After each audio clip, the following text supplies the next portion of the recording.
kusoo dhawaada mawduuca maanta. Assalaamu calaykum waraxmatullaahi wabarakaatuh. Fadlan daawada haddii tahay markii ugu horeysay soo booqda channelka, subscribe saar.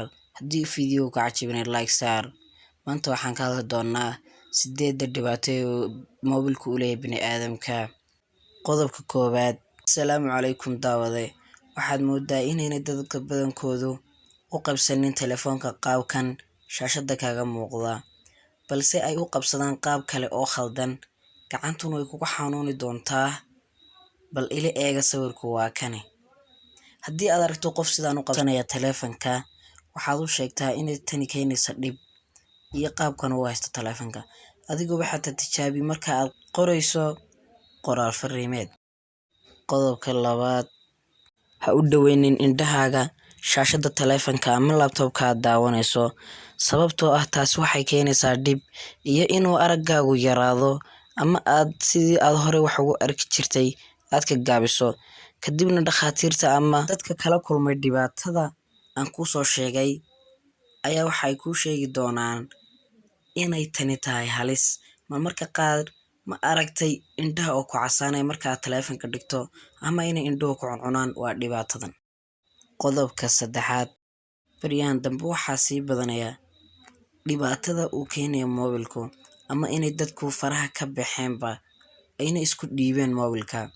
Ma isku aragtay marmarka qaar adiga oo sugaya xataa telefoonku inta uu charger garaysmayo uu charge-ga qaadanayo, ama intaad marmar sugi kari weydo xataa aad ku dul isticmaasho. Taas waxay keenaysaa dhibaato iyo waqtigaaga ka waran adigoo ku beddesha akhris.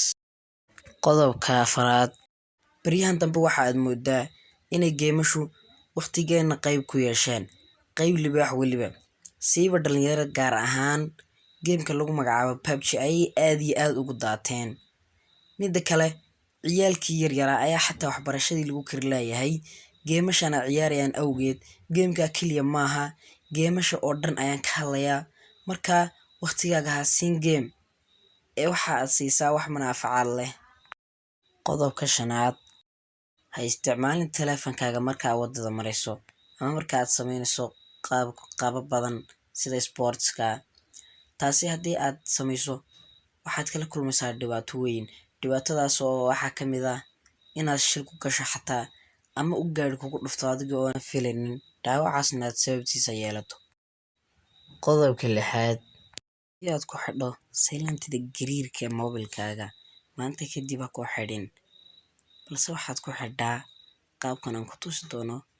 Waa habka ugu fiican ee aanad kala kulmin dhibaato, balse qaabkan kale waxaad kala kulmaysaa dhibaato iyo inuu moobilku isku dulaco oo uu dhawaqa isagu isku daro intaadan adigu dalacinba.